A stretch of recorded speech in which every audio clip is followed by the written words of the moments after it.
Good evening, everyone, and good morning and good afternoon, depending on where you are. Salaryman here. We are here again in another live, another lecture about the literature of anime and manga.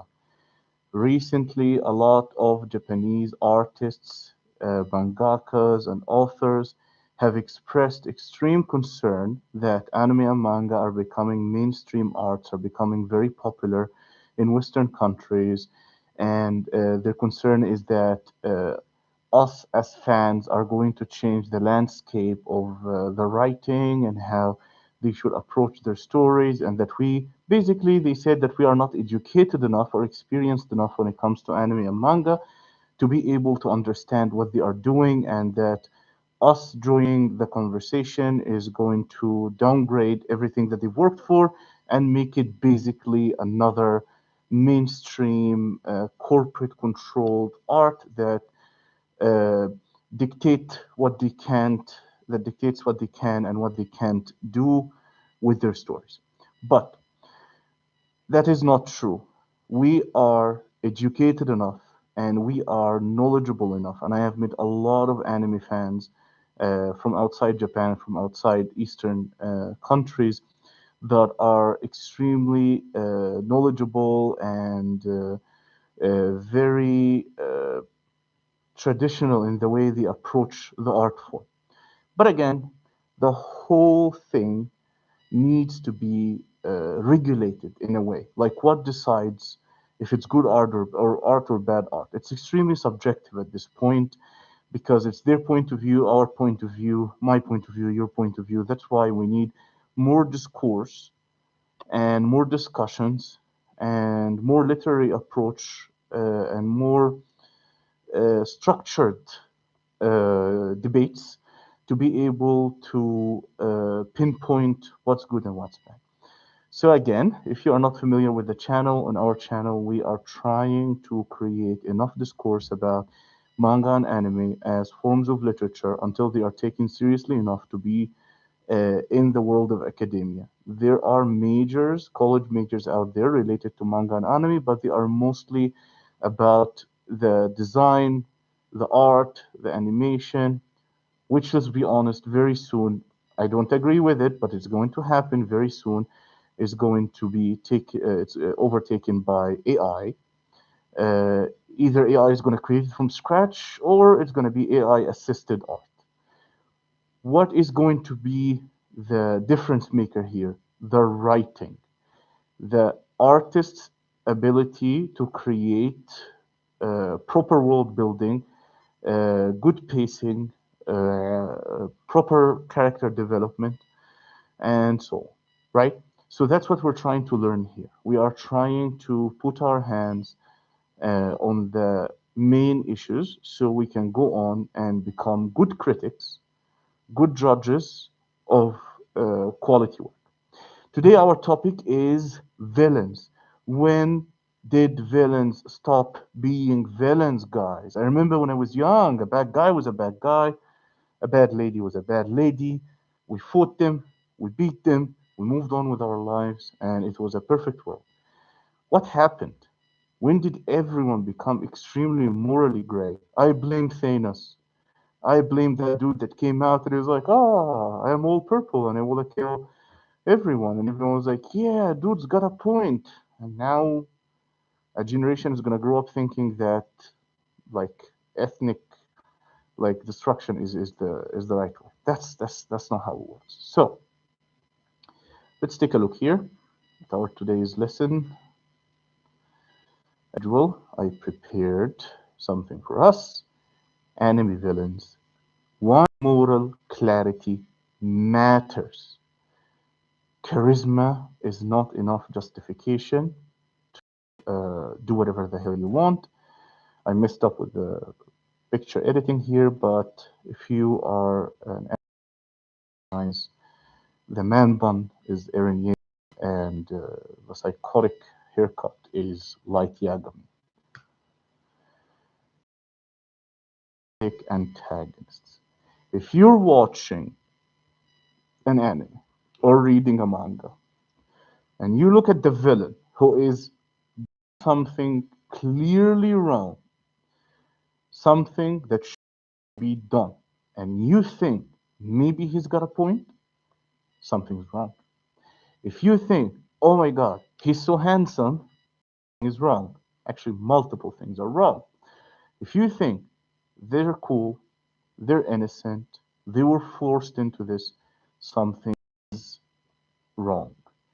And unfortunately, some of our authors, mangakas, and writers have created villains that are either too charismatic or too powerful or too good with their words, and they were able to affect our moral compass to a certain extent. That is extremely dangerous. This is very dangerous. And here's why. Understanding where someone is coming from does not justify what they are doing. A reason is not an excuse. Yes, sometimes when anime or manga gives us a backstory of a villain and details, the reasoning behind this is that they want to show you that nothing happens in vacuum, that that person comes from a place. They didn't just descend on Earth as like a bad power or a demonic power, especially if that villain is human. But what they are not trying to do is make you think he's got a point. No, they're just showing you why that villain is doing this, not justifying the actions, right? Because what are we doing? If we don't have a moral direction, if good versus evil doesn't work anymore, drop the anime, drop the manga, go into the real world. It's absolutely great. Bad guys are getting rewarded, good guys are getting punished. You don't need an anime or a manga. You don't need suspension of disbelief to do that. You don't need escapism or any art of any sort. Just walk into the streets and watch the purgatory that we live in, uh, like with judgment being suspended for the last couple of millennia. But if you are watching a story, if you're watching an art form like manga or anime, you need moral direction. Or what's the point? Who are you cheering for?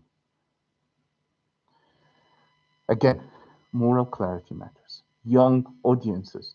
In our Naruto video, we have showcased in details, feel free to go back and watch it, how Naruto literally raised a generation. How you can turn on Naruto, drop a 3, 4 year old kid, and let Naruto raise them, babysit them, and they will grow up with sane minds, good morals, and a heart that will lead them towards success. We also cannot keep saying that charisma overshadows ethics. That's why we live in a world where celebrities, beautiful people, powerful people keep getting away with stuff because we grow up watching handsome men getting away with women not playing by the rules, and you're okay with, oh, they're so kawaii. That is unacceptable simply to the art of storytelling that good and bad. The fact that that manga elements complicates things a little bit. Back in the day when literature was just a work of art, no matter how good looking or amazing a villain is described, you can still judge them clearly. I reference one of my favorite artworks, the portrait of Dorian Gray or the picture of Dorian Gray, where Dorian was an immortal because painted a picture of him, captured his soul in the picture, and he wished that the picture ages instead of him. Yada yada yada. Point is, he was immortal. He was extremely handsome. He was the most beautiful people ever. You did not care. You did not see the picture. You watched his actions. He was vile. He was a narcissist. You judged him clearly. Can you do that, Hachi? Can you do that with Light Yagami, with their beautiful eyes and just aura farming personalities? No, that's a problem. That's a little dangerous. Again, we are what we consume. If you are what you eat, you are also what you watch.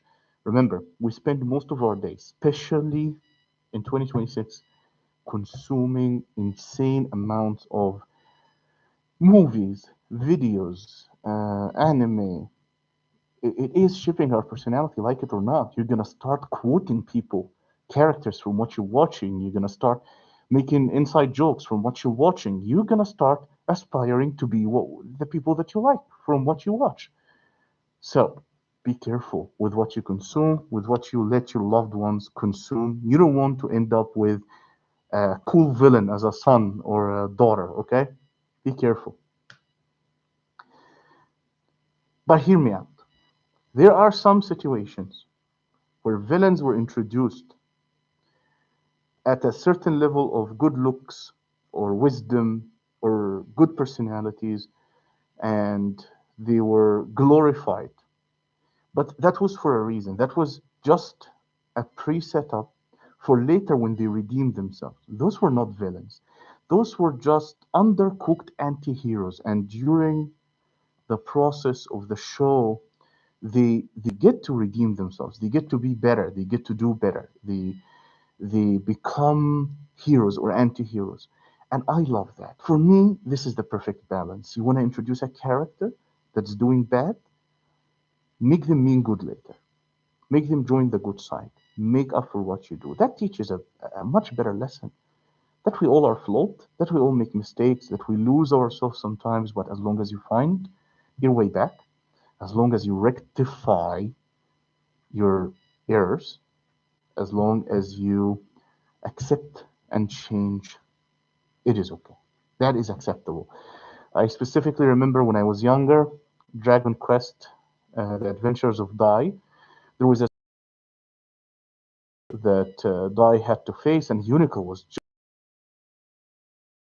sword that turned into whip. That he was he was like literally a knight in shining armor, and he was extremely handsome, and he had the whole aura farming thing before even aura was invented, and it was confusing. You would look at him and it was like, why is the cool guy bad?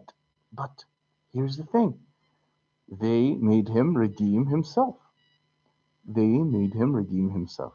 He was defeated. After his defeat, he thought about it, found the problems with what he was doing. He recognized his mistakes and he changed. Then he joined the good side and he played a big role in supporting Dai and his comrades fight evil. That is something I can live with. This is how it should be done.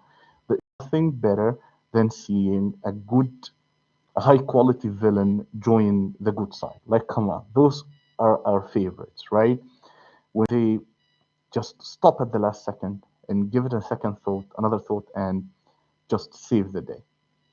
So that's what I mean with charismatic villains or sympathetic villains are not bad as long as they get to redeem themselves and we don't push too much on justifications for their actions because that is a big no-no in storytelling.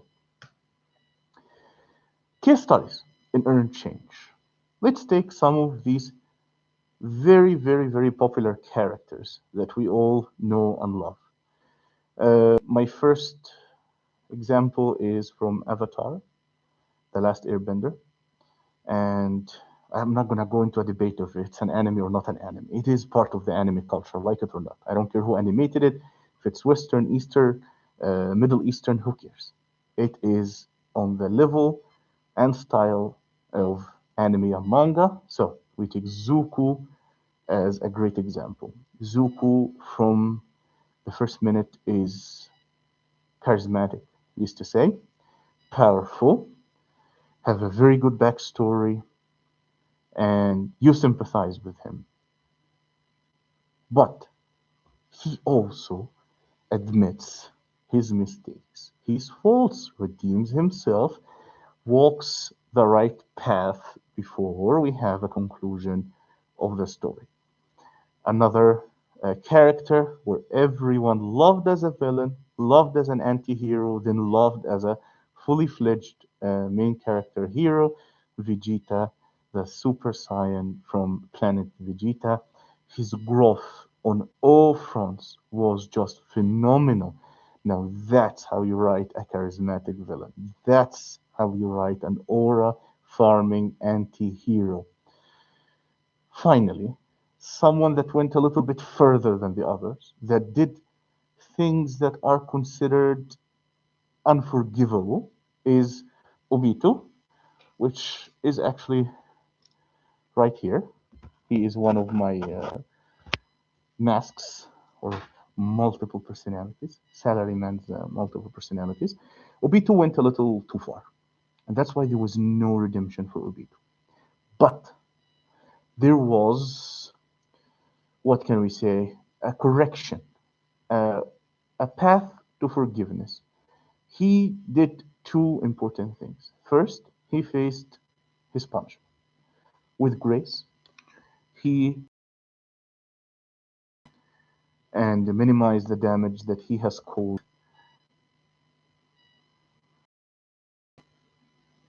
when he was consumed.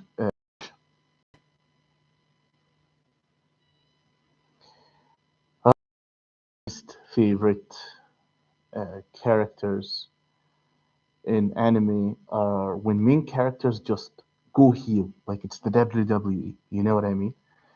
Like it's when a good character that starts off with all the the the qualities of a hero, and they just go crazy, go insane. Biggest example is Light Yagami. He is presented as intelligent, as charismatic, as handsome, as successful, academically inclined. Everything was just setting him up to be the right protagonist. And then out of nowhere, he starts developing a God complex, not out of nowhere, but you know, it did not go as expected for us. He becomes the hero that we neither wanted nor needed.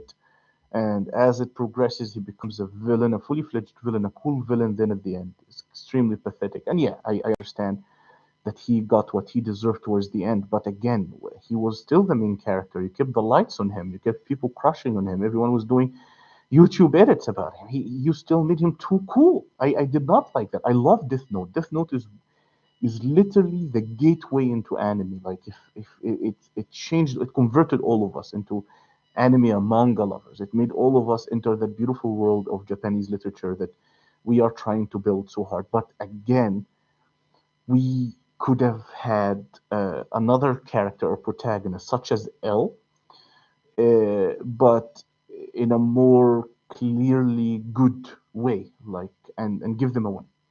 Another one is Eren Yeager. Oh dear God, you watch, and I know Eren Yeager and Light Yagami are an exact replica of what would happen in real life if people are given those powers, if people are put in these situations. But I don't know. For myself, these stories are escapism for me. I jump into them because the real world is not exactly a nice place to be, right? I don't want to go into anime and manga and find myself thrown back into reality exaggerated. And instead of crazy people, they're crazy people with superpowers. No, no, no, no, no. Sometimes you gotta throw me a bone. That's why, for me, and I know it's a little bit controversial, don't come for me in the comments, I believe that Armin was actually the real protagonist on Attack on Titan, and you can see towards the final arcs how he is behaving, how he is in control, how his character develops, parallel with how Eren devolves. Like the more Eren devolves, the more Armin evolves into something better, something stronger. So I will stick by my opinion that Armin was the main character of Attack on Titan. There are a lot of clues where you can feel sometimes that the story is from his POV because he is the most relatable character to all of us. Now, the power of pure opposition. That is another type of villains, which is what we grew up with, especially in shonen anime and shonen mangas. Uh, a villain, as simple as that. A Not a one-dimensional villain, but when it comes to morals, they are one-dimensional. They are evil. They just want to see the world burn. Someone like the Joker, you can 100% be against what they're doing. So easy to hate them. So easy to root for the main character, for the protagonist. And the worse they are, the better they make the protagonist look. Think about it. something like Demon Slayer. Muzan was pure evil. He was cool. He was strong. He was Orifar. But they made sure to not give him a sympathetic backstory. He was evil. All his goals were selfish. He did not even care about his people. It's not like he was fighting for the redemption of demons or some other. No, no, no, no, no. He hated everyone. He didn't care about anyone. He was a coward. Like beneath all that power, he was still scared, and he was running away. So because of that, Tanjiro and the Hashiras and humanity looked good, looked strong. It was easy to cheer for them and be on their side. And when they win, you feel like you got a satisfactory ending. You're not thinking twice about what happened. Someone else like Frieza, like who ever liked Frieza? Like he's a little funny sometimes, but other than that, he is just a psychopath. Since he was a kid, they didn't even make him like an innocent kid that evolved into this because of anything. No, no, no, no, no. Just pure baby evil into pure adult evil. Like he's hated by everyone, even the villains. Like no one on the right or left is on Frieza's side, which also one of the reasons that made uh, that. Hello, Pancakes Boy, long time listener, first time joiner in our live stream. Thanks, man. So I was just saying, it made Goku even more of a hero because the villains that he was fighting, they were 100% evil. You never had to think twice. Oh my God, Frieza's so cute. No, Frieza's not cute. He looks like an alien lizard, like how he should look like, because he was an alien lizard, which made everything easy. So again, like I was saying, it is extremely dangerous to write morally gray villains. It's extremely dangerous to watch or get attached to morally gray villains. We are young, even I feel like still my morality and my moral compass still being shaped in the world. Every day we're learning new things about what's really happening, the balance of power in the world, who are the bad guys, who are the good guys.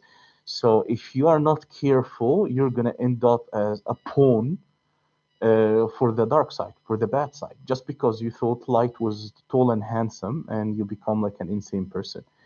Uh, how can we protect ourselves? How can we uh, be good consumers of anime and manga literature?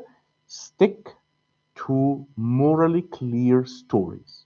Stories about good and evil, stories about a protagonist that can be respected and a villain that deserves to be defeated.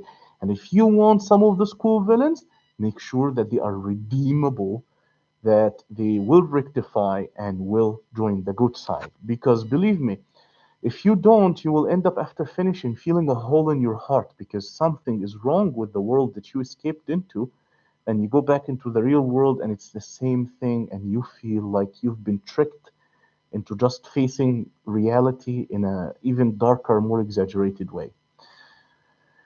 I personally don't mind morally great characters, but I find them overrated. Though I agree that for kids they shouldn't try to relate to these morally great characters. Yeah, so that very good. So this is a healthy way of approaching it.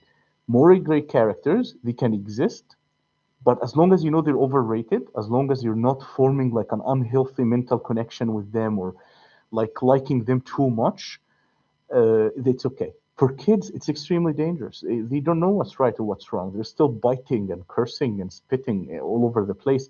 If you don't give them a good protagonist like Naruto and anime and mangas where the bad guys are getting their butts kicked, they will not understand what's right and what's wrong.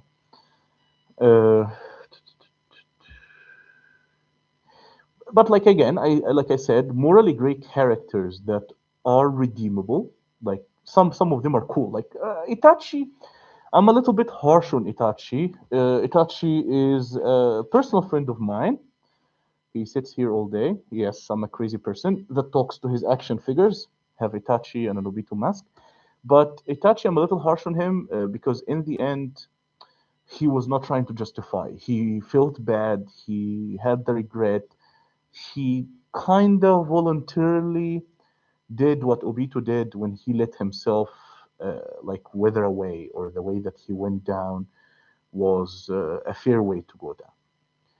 So, thank you so much for watching. This is another lecture. Feel free to go back to the channel, create this course, comment. I take everything and I document it and I reference it later and I use your comments to guide me on what next videos we can do. Like and subscribe.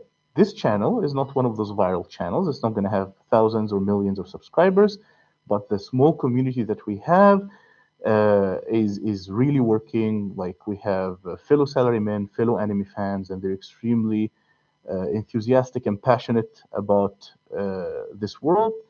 And as long as it's solid, as long as we're having fun, I love making these videos and going on these lives.